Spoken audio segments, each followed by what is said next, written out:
Hello my trader family, welcome to our channel technical trading. তো আজকে আমরা শিখবো মার্কেটের ট্রেন্ড কি, ট্রেন্ড ক প্রকার এবং এই ট্রেন্ডের সাইকেল কীরকমভাবে মার্কেটে কার্যকর হয়। So my trader family, let's start a new journey.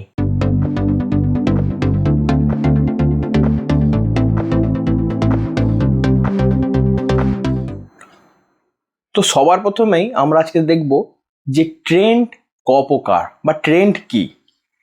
Trend কি বলতে বোঝায় যে মার্কেট কোন দিকে যাচ্ছে সেটাকে বলা হয় মার্কেটের ট্রেন্ড। অর্থাৎ মার্কেট ওপর দিকে যাচ্ছে না নিচ দিকে নামছে, এই জিনিসটাকে বলা হয় ট্রেন্ড। তো এই ট্রেন্ডটা ক প্রকার? না, এই ট্রেন্ড হচ্ছে প্রধানত তিন প্রকার। তাহলে আমরা যদি দেখি এরকমভাবে ট্রেন্ড, TREND, ট্রেন্ড। তো ট্রেন্ড হচ্ছে প্রধানত তিন প্রকার। কি কি? না, একটা হচ্ছে up trend, UPTREND, up trend. Second কি? সেকেন্ড হচ্ছে down trend, DOWN, down, TREND, down trend. তো এক হচ্ছে আপ ট্রেন্ড, দুই হচ্ছে ডাউন ট্রেন্ড। তিন নম্বরটা কি? না, তিন নম্বরটা হচ্ছে sideways, SID, side, WAYS, sideways. তাহলে মার্কেটের প্রধানত ক প্রকার ট্রেন্ড দেখা যায়? না, মার্কেটের প্রধানত তিন প্রকার ট্রেন্ড দেখা যায়, আপ ট্রেন্ড, ডাউন ট্রেন্ড এবং সাইডওয়েজ। এই তিনটে ট্রেন্ড নিয়ে পুরো মার্কেট গঠিত। ঠিক আছে, তাহলে আপ ট্রেন্ড কাকে বলে, ডাউন ট্রেন্ড কাকে বলে, সাইডওয়েজ কাকে বলে আমরা একটু দেখে নিই। না, মার্কেট যখন এরকম ওপর দিক দিয়ে উঠছে কন্টিনিউ, মার্কেট কোনোদিন এরকম স্ট্রেট লাইনে উঠতে পারে না। মার্কেট সবসময় এরকম জিগজ্যাগ লাইনেই উপরে উঠবে। তো এই যে ওপর দিকে উঠছে এটাকে বলা হয় আপ ট্রেন্ড। আর ডাউন ট্রেন্ড ঠিক এর অপোজিটটাই হবে, অর্থাৎ মার্কেট যখন এরকম নিচ থেকে নামবে, অর্থাৎ নিচের দিকে নামবে এরকম, তখন সেটাকে বলা হবে ডাউন ট্রেন্ড। এবং মার্কেট যখন এরকম আপ ট্রেন্ড আর ডাউন ট্রেন্ড কোনো ট্রেন্ডই চলবে না, অর্থাৎ এরকম সাইডওয়েজ চলবে না, উপর দিকে উঠবে না নিচের দিকে নামবে, এরকম পাশাপাশি চলবে, তখন সেটাকে আমাদের বলা হচ্ছে sideways, SID, side, WAYS, sideways. তো আমরা দেখলাম মার্কেটের ট্রেন্ড তিন প্রকার। এটাকে বলা হচ্ছে আপ ট্রেন্ড, এটাকে বলা হচ্ছে up trend, UPTREND, up trend. এটাকে বলা হচ্ছে down trend, DOWN, down, TREND, trend. এবং এটাকে বলা হচ্ছে sideways, SIDE, side, WAYS, sideways. তো এই তিনটি জিনিস নিয়ে মার্কেটের ট্রেন্ড গঠিত।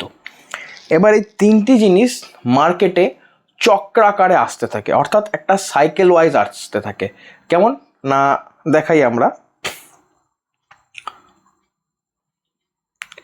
যেমন প্রথমে ধরুন এলো এরকম সাইডওয়েজ ট্রেন্ড, তারপরে সাইডওয়েজ ট্রেন্ড আসার পর মার্কেট এরকম আপসাইডে মোমেন্টাম দিল, তাহলে সাইডওয়েজ হয়ে গেল, আপ ট্রেন্ড হয়ে গেল, তারপর মার্কেট আবার সাইডওয়েজ হয়ে গেল, এরকম হয়ে গেল। এই সাইডওয়েজ হওয়ার পর মার্কেট আবার এরকম ডাউন ট্রেন্ড হয়ে গেল।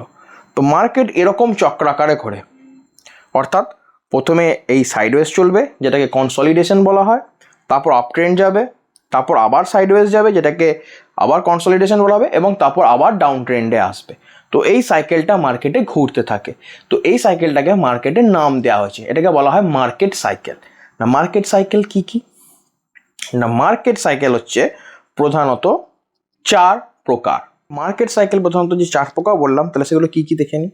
না, এখানে হেডিং করি market cycle, MARKET, market cycle, CYCLE, market cycle. তাহলে মার্কেট সাইকেল চার প্রকার কি কি? না,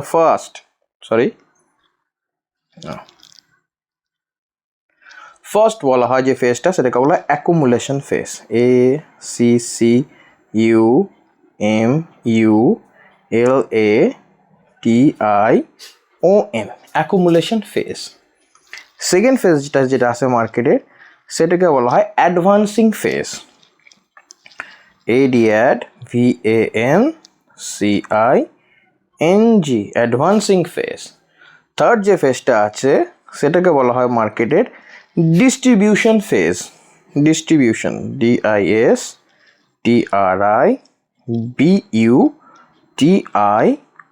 ডিস্ট্রিবিউশন ফেজ। এবং ফোর্থ যে ফেজটা আছে মার্কেটে সেটাকে বলা হয় declining phase, DECLINING, declining phase.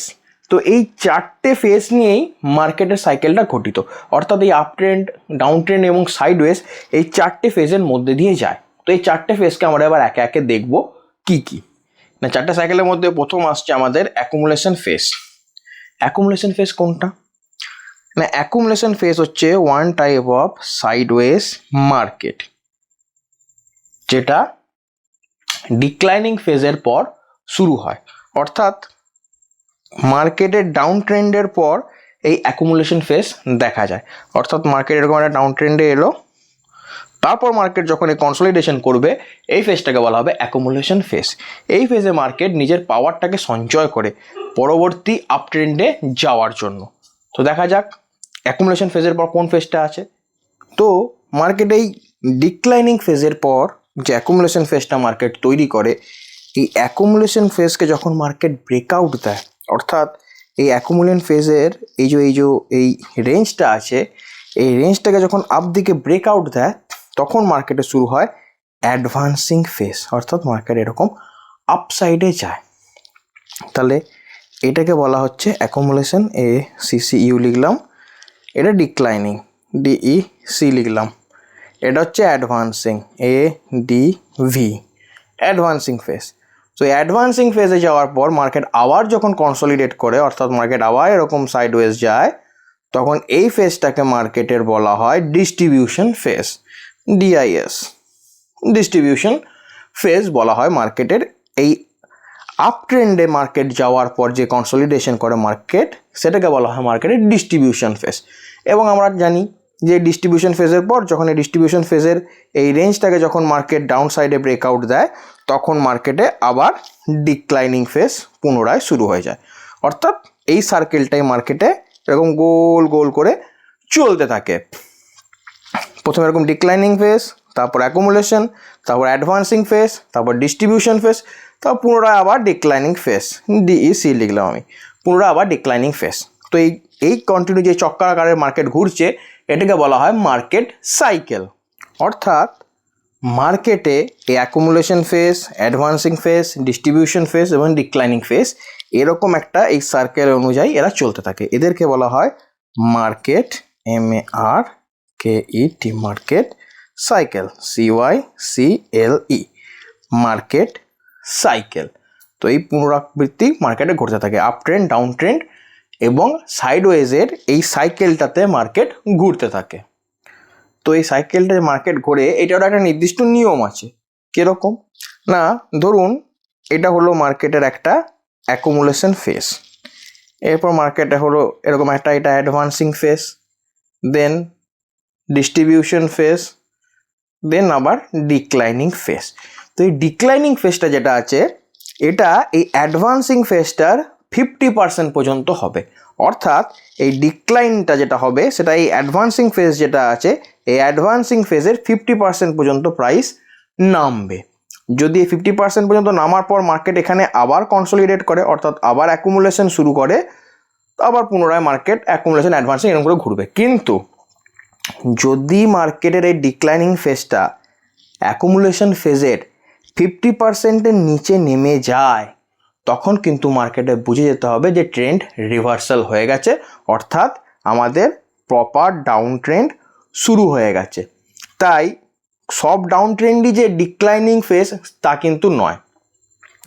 অর্থাৎ ডিক্লাইনিং ফেজ কিন্তু অ্যাকুমুলেশন ফেজের 50% পর্যন্তই কার্যকর করবে। যদি অ্যাকুমুলেশন ফেজের 50%কে ক্রস করে যায়, তখন সেটাকে ডাউন ট্রেন্ড বলা হবে। কিন্তু ডাউন ট্রেন্ডের আগে পর্যন্ত, অর্থাৎ অ্যাকুমুলেশন ফেজের এই অ্যাকুমুলেশন ফেজ আছে, এই অ্যাকুমুলেশন ফেজের এই 50% পর্যন্ত মার্কেট যে ডিক্লাইনটা দেবে, এটাকে ডিক্লাইন ফেজ বা রিট্রেসমেন্ট বলা হয়। অর্থাৎ মার্কেটে অ্যাকুমুলেশন ফেজের 50% পর্যন্ত যে ডাউন ট্রেন্ডটা চলে, ট্রেন্ডটা চলে, যে ডাউন ট্রেন্ডটা চলে সেটাকে আমরা বলে থাকি রিট্রেসমেন্ট বা ডিক্লাইনিং ফেজ।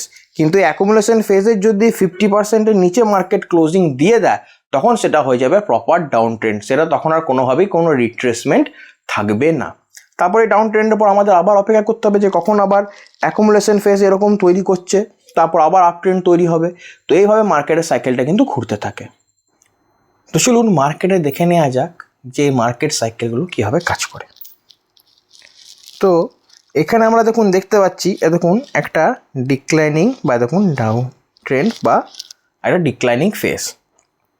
তো এই ডিক্লাইনিং ফেজের পরে দেখুন মার্কেট এই পজিশনটাতে কনসলিডেট করেছে, যেটাকে আমরা বললাম অ্যাকুমুলেশন ফেজ।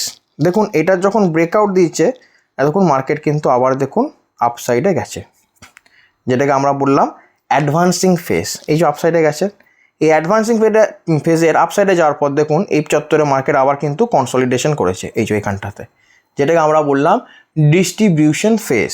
এবং তারপর পুনরায় মার্কেটে আবার দেখুন এরকম একটা ডাউন ট্রেন্ড কিন্তু শুরু হয়েছে। অর্থাৎ দেখুন ডিক্লাইনিং ফেজ, তারপর অ্যাকুমুলেশন ফেজ, তারপর এই যে অ্যাডভান্সিং ফেজ, এবং তারপর আবার ডিস্ট্রিবিউশন ফেজ এবং ডিক্লাইনিং ফেজ। কিন্তু এখানে যে ডিক্লাইনিং ফেজটা আছে এটা অ্যাকুমুলেশন ফেজের 50%-কে, অর্থাৎ এক সেকেন্ড পরিষ্কার করে দিই, এই অ্যাকুমুলেশন ফেজের 50%-কে কিন্তু এই ডাউন ট্রেন্ডটা কিন্তু বা এই ডিক্লাইনিং ফেজটা কিন্তু ক্রস করে গেছে, তাই এটাকে প্রপার ডাউন ট্রেন্ড বলা হবে, এটাকে আর রিট্রেসমেন্ট বলা যাবে না। চলুন আরেকটু এগিয়ে দেখি। তো এখানে দেখতে পাচ্ছি আবার এখানে একটা ডাউন ট্রেন্ড হয়েছে, ডাউন ট্রেন্ডের পর এই চত্বরে আবার একটা কনসলিডেশন হয়েছে। এখানে দেখুন ডাউন ট্রেন্ড হয়েছে, ডাউন ট্রেন্ড হওয়ার পর আবার দেখুন একটা বিগ কনসলিডেশন হয়েছে, যেটাকে আমরা অ্যাকুমুলেশন ফেজ বললাম। এই ফেজটা হচ্ছে অ্যাকুমুলেশন ফেজ। এই ডাউন ট্রেন্ডের পর এই সাইডওয়েজ মার্কেটটা, এটাকে বলা হচ্ছে অ্যাকুমুলেশন ফেজ। তারপর দেখুন মার্কেটে এই অ্যাকুমুলেশন ফেজটার পর এই অ্যাকুমুলেশন ফেজটার পর দেখুন আবার মার্কেট একটা আপ ট্রেন্ড তৈরি হয়েছে, যেটাকে আমরা বললাম অ্যাডভান্সিং ফেজ। এবং আপনারা দেখলেই বুঝতে পারবেন যে এখন মার্কেট অ্যাডভান্সিং ফেজের পর এবার কিন্তু মার্কেট আবার কনসলিডেশন করছে। অর্থাৎ দেখুন অ্যাডভান্সিং ফেজ গেছে, এটা অ্যাডভান্সিং ফেজ গেল, মার্কেটের অ্যাডভান্সিং ফেজ গেল। এরপর দেখুন মার্কেট এখন বর্তমানে কি করছে, সেটা হচ্ছে আবার দেখুন সাইডওয়েজে মার্কেট কনসলিডেট করছে, অর্থাৎ মার্কেট ডিস্ট্রিবিউশন ফেজে ঢুকেছে। এবার মার্কেট এই তলার সাইডে আবার যখন ব্রেকআউট দেবে আবার একটা ডিক্লাইনিং ফেজ শুরু হবে। এবার আমাদের দেখতে হবে যে সেই ডিক্লাইনিং ফেজটা মার্কেটের এই অ্যাডভান্সিং ফেজটার 50%, অর্থাৎ এরকম পজিশন করে এসে সাপোর্ট নিচ্ছে কি নিচ্ছে না। যদি এখানে এসে সাপোর্ট নিয়ে আবার কনসলিডেট করতে থাকে এরকম, তাহলে আমরা বুঝবো যে এটা রিট্রেস করেছে। কিন্তু যদি এটাকে এরকম করতে করতে সেরকম ব্রেক করে দেয়, দ্যাট মিনস মার্কেট আবার পুনরায় একটা ডাউন ট্রেন্ড শুরু হয়ে যাবে। যদি জিনিসটা ছোট্ট করে সামারাইজ করা যায় তাহলে আমরা কি শিখলাম আজকে দেখি না। আমরা শিখলাম মার্কেটের ট্রেন্ড ক প্রকার, up trend, down trend, sideways, এই সমস্ত জিনিসগুলো জানলাম। এছাড়া আমরা জানলাম যে মার্কেটের ট্রেন্ডগুলো কীরকম সার্কুলার বা কীরকম সাইকেলে মার্কেটে ঘোরে, অর্থাৎ accumulation phase, advancing phase, distribution phase এবং ডিক্লাইনিং ফেজ। এছাড়াও আমরা দেখলাম যে রিট্রেসমেন্ট কাকে বলে, অর্থাৎ মার্কেটের অ্যাডভান্সিং ফেজে যদি 50% পর্যন্ত মার্কেটের ডিক্লাইনিং ফেজ হয় তখন সেটাকে আমরা রিট্রেসমেন্ট বলি। তারপর পুনরায় আবার অ্যাকুমুলেশন ফেজ হয়ে সাইকেলটা ঘুরতে থাকে এরকম। এছাড়াও আমরা মার্কেটের লাইভ দেখলাম যে জিনিসটা কীরকমভাবে কাজ করছে। আজকে এই পর্যন্তই থাকলো। যদি কিছু ভালো লেগে থাকে তাহলে লাইক করবেন, কিছু খারাপ লেগে থাকলে ডিসলাইক করবেন, চ্যানেলটাকে সাবস্ক্রাইব অতি অবশ্যই করবেন। ধন্যবাদ, দেখা হচ্ছে।